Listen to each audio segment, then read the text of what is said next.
Good morning student, मैं भारत बंधु Sharma. Online class में आपका स्वागत है।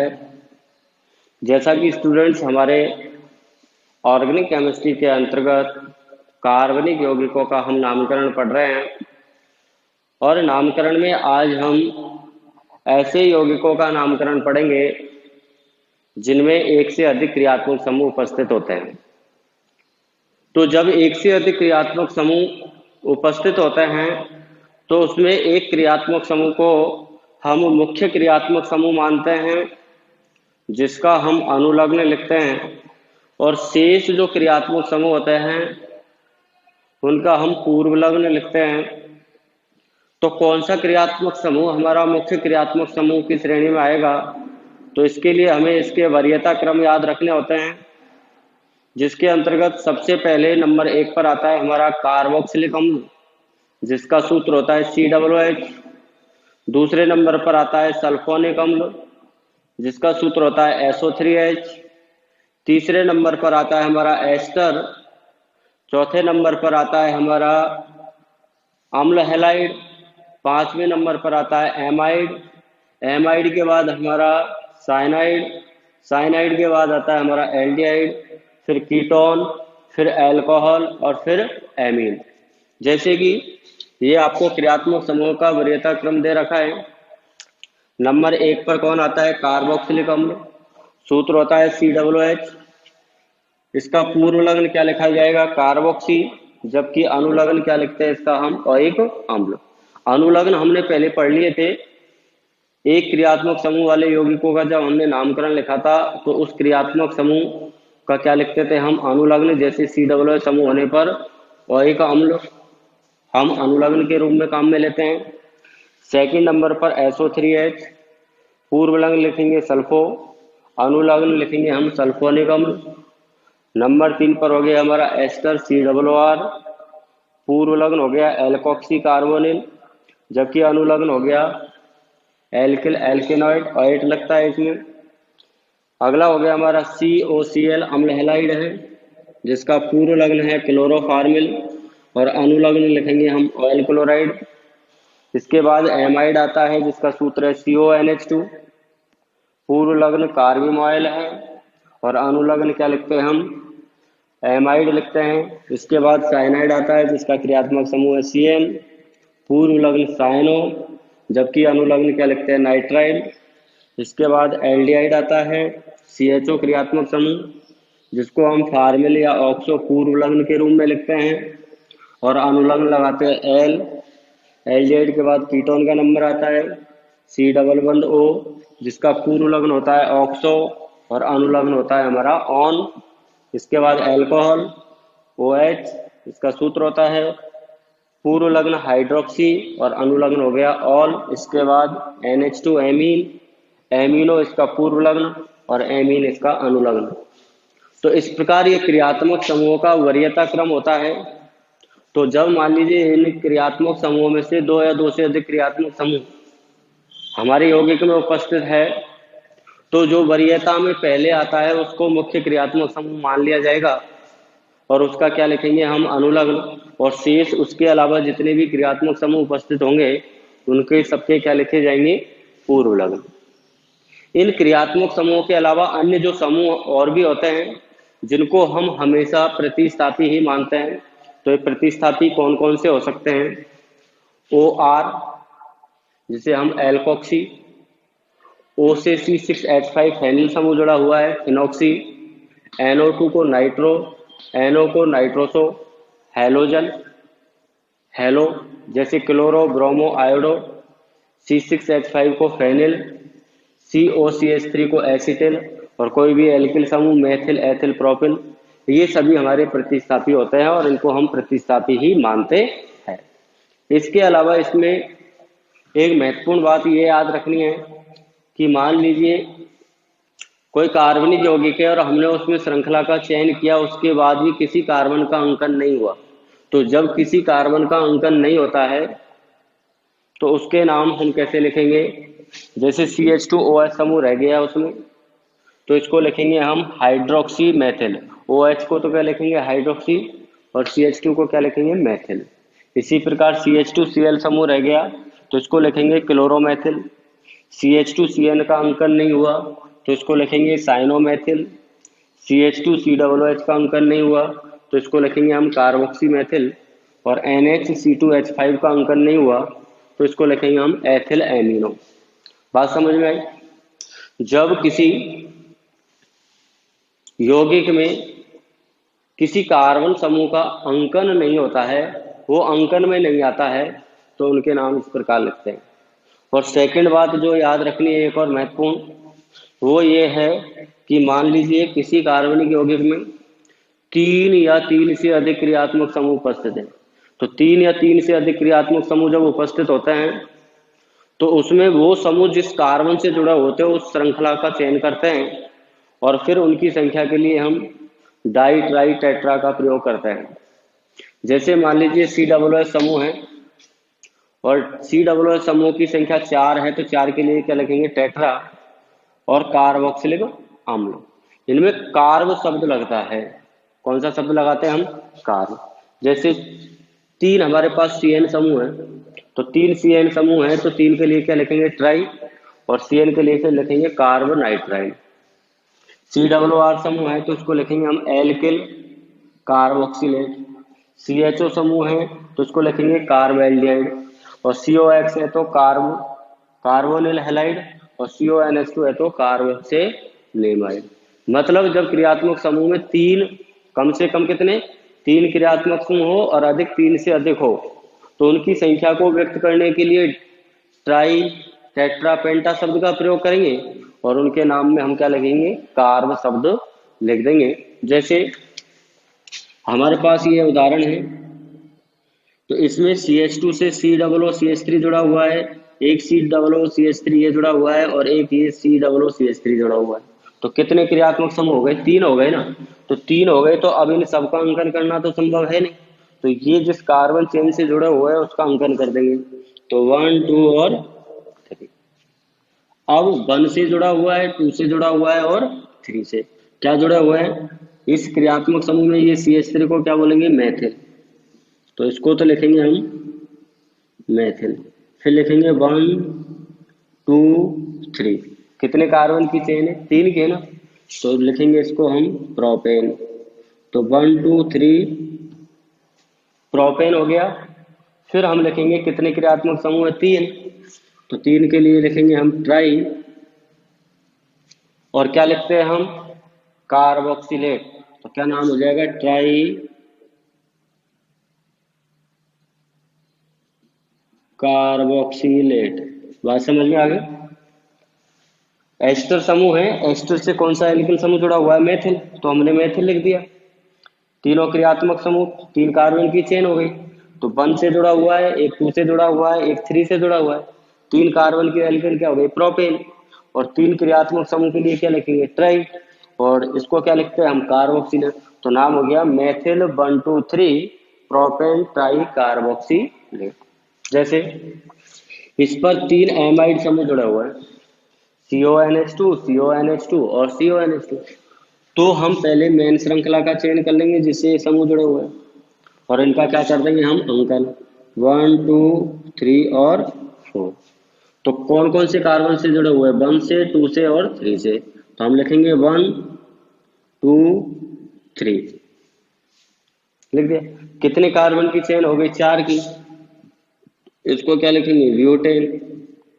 ब्यूटेन लिख दिया। अब कितने क्रियात्मक समूह है? 3। तो क्या लिख दिया हम? ट्राई। और ये कौन सा क्रियात्मक समूह? एमाइड है।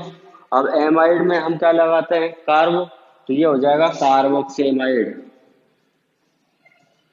कार्बोक्सेमाइड। तो इसका आईपीसी नाम हो गया 1, 2, 3 ब्यूटेन ट्राई कार्बोक्सेमाइड। जैसे एक उदाहरण और देखिए, मान लीजिए हम ये लिख देते हैं यहाँ पर CH3 फिर CH COOH CH COOH CH COOH और CH2 C डबल H। अब इसमें क्रियात्मक समूह कितने हो गए, 3 से अधिक हो गए ना, 4 हो गए। तो अब इन कार्बनों का अंकन तो करना संभव नहीं है, तो ये क्रियात्मक समूह जिस कार्बन से जुड़ा हुआ है उस चेन को ले लेंगे और इसका क्या कर देंगे हम अंकन, 1 2 3 4 और 5।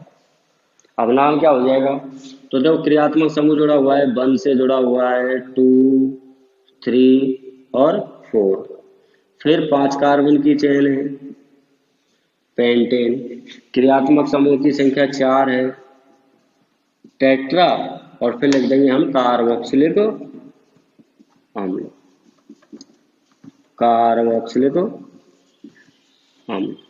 सिंपल सा है, जब 3 या 3 से अधिक क्रियात्मक समूह जुड़े हो तो जिस कार्बन से जुड़ा हुआ है उसको मेन श्रृंखला मान करके उसका अंकन कर देंगे और अंकन करके फिर उनका नाम लिखेंगे। जितने क्रियात्मक समूह होंगे, जैसे 3 होंगे तो ट्राई, 4 होंगे तो टेट्रा, और इनके नाम में क्या जोड़ा जाता है, कार्ब शब्द जोड़ा जाता है। जैसे एक उदाहरण और देखिए, CH3 CH CHO CH2 CHO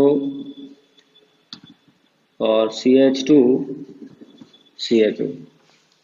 अब ये श्रृंखला हो गई, ये अंकन हो गया 1 2 3 और 4, तो 1 2 3 4 कार्बन की एल्केन हो गई, 4 कार्बन की एल्केन को क्या लिखेंगे, ब्यूटेन, और क्रियात्मक समूह कितने, 3, तो 3 के लिए लिखेंगे हम ट्राई और कार्ब एल्डिहाइड। कौन सा क्रियात्मक समूह है, एल्डिहाइड है, तो ये हो जाएगा ट्राई कार्ब एल्डिहाइड। तो इसका नाम हो गया 1 2 3 ब्यूटेन ट्राई कार्ब एल्डिहाइड। जैसे एक उदाहरण और देख लो, CH2 CN CH CN CH CN और CH3। अब 3 क्रियात्मक समूह हो गए हमारे, कौन से हो गए, नाइट्राइल हो गए। तो इसका तो हम श्रृंखला का चयन किया और फिर अंकन किधर से करेंगे, जिधर से क्रियात्मक समूह को कम अंक मिल रहा है, तो इसका नाम हो जाएगा 1 2 3, क्योंकि 1 से 2 से और 3 से 4 कार्बन है इसलिए ब्यूटेन, तो 1 2 3 ब्यूटेन। फिर कितने क्रियात्मक समूह, 3, ट्राई कार्ब नाइट्राइल, क्योंकि क्रियात्मक समूह का अनुलग्न क्या है, नाइट्राइल, और कार्ब शब्द हम उसमें जोड़ेंगे तो 1 2 3 ब्यूटेन ट्राई कार्ब नाइट्राइल। तो स्टूडेंट्स ये तो हमारे ऐसे क्रियात्मक समूह हैं जिनमें 3 या 3 से अधिक क्रियात्मक समूह उपस्थित है, तो हम उनका आईयूपीएसी नामकरण इस तरीके से लिखा जाएगा। अब हम बहुक्रियात्मक समूह जो यौगिक है जिनको हम वरीयता के आधार पर उनका नामकरण करेंगे, तो वो हम उनके उदाहरण आज अभी हम करेंगे। तो अब हम जो उदाहरण देखेंगे वो बहुक्रियात्मक समूह वाले यौगिकों के उदाहरण देखेंगे। अब हम देखते हैं क्रियात्मक समूह, जो बहुक्रियात्मक समूह वाले यौगिक हैं उनका नामकरण, तो उनका नाम कैसे लिखते हैं उसके लिए हमने ये कुछ उदाहरण हैं। जैसे पहले उदाहरण को देखो, Cl single bond CH2 single bond CH, CHO single bond CH, CN single bond NH2। अब इसमें हमारे पास क्रियात्मक समूह हो गया, एक तो एल्डिहाइड, एक हो गया साइनाइड और एक हो गया एमीन, तो 3 क्रियात्मक समूह हो गए। तो इनमें वरीयता श्रेणी में जो पहले आएगा उसको मुख्य क्रियात्मक समूह मानेंगे। तो यदि हम वरीयता श्रेणी देखें तो ये हमारा मुख्य क्रियात्मक समूह हो गया CN। देखो CN के बाद आ रहा है हमारा एल्डिहाइड, और एल्डिहाइड के बाद आ रहा है हमारा NH2, आ रहा है ना। तो पहले कौन आ रहा है, पहले कौन आ रहा है, हमारा साइनाइड आ रहा है। तो साइनाइड आ रहा है तो ये हमारा कौन सा क्रियात्मक समूह हो जाएगा, मुख्य क्रियात्मक समूह। तो मुख्य क्रियात्मक समूह कौन हो गया, CN।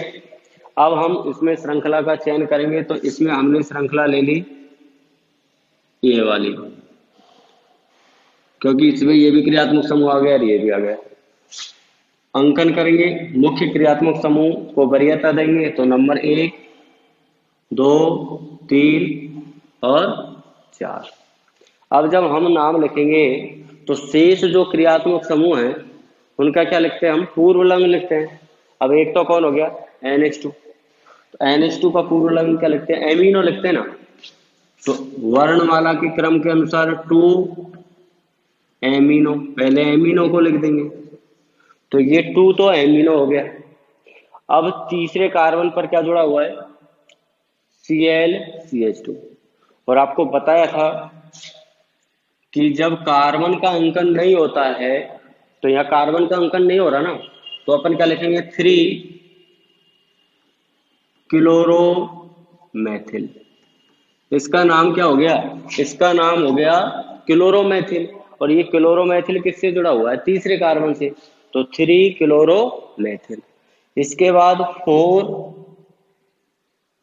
अब CHO समूह जो होता है एल्डिहाइड होता है, तो उसको क्या लिखते हैं हम? फार्मिल लिखते हैं और ऑक्सो भी लिखते हैं। तो अपन क्या लिख देंगे इसको? 4 ऑक्सो। अब इसके बाद टोटल कार्बन कितने हैं? 4। तो ब्यूटे, 4 कार्बन की श्रृंखला क्या हो गई? ब्यूटेन। और CN का क्या लिखेंगे? अनुलग्न। तो CN का अनुलग्न क्या हो गया हमारा? नाइट्राइल। तो ब्यूटेन नाइट्राइल। बात समझ में आई? सबसे पहले हमको ये देखना है, जब 2 या 2 से अधिक क्रियात्मक समूह उपस्थित है तो हमें सबसे पहले मुख्य क्रियात्मक समूह को देखना है वरीयता के आधार पर। और जब हम उसका अंकन करेंगे तो मुख्य जो क्रियात्मक समूह है उसको कम अंक मिलना चाहिए, तो अंकन उस ओर से करेंगे जिधर से मुख्य क्रियात्मक समूह पहले आता है। और उसके बाद मुख्य क्रियात्मक समूह का तो अनुलग्न लिखेंगे और शेष सभी का क्या लिखेंगे? पूर्व लग्न लिखेंगे, अंग्रेजी वर्णमाला के क्रम के अनुसार। फिर एक बार और देख लीजिए, एक तो CHO है, एक CN है, एक NH2 है।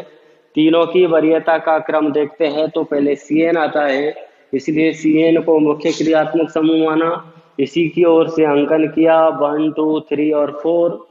अब हम शेष जो समूह बचे इनको क्या लिखेंगे हम? प्रतिस्थापी मान करके पूर्व लग्न। तो 2 पर NH2 जुड़ा हुआ है, इसलिए 2 तो एमिनो हो गया। तीसरे कार्बन से क्या जुड़ा हुआ है? क्लोरोमेथिल। क्योंकि इस कार्बन का अंकन नहीं हुआ तो इसको लिखेंगे 3 क्लोरोमेथिल। CHO का पूर्व लग्न क्या होता है? ऑक्सो। तो 4 ऑक्सो। कितने कार्बन की चेन है? 4 की, तो ब्यूटेन।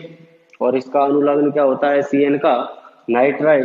तो इसका APC नाम हो गया 2 amino 3 क्लोरोमेथिल 4 oxo butane nitrile. Okay, अब इसको देखिए आप, इसमें आपका क्या हो गया? COOH हो गया और NH2 हो गया। तो COOH है जाए उसको तो मुख्य क्रियात्मक समूह मान ही लेना है। तो ये मुख्य क्रियात्मक समूह मान करके हमने श्रृंखला का चयन कर लिया।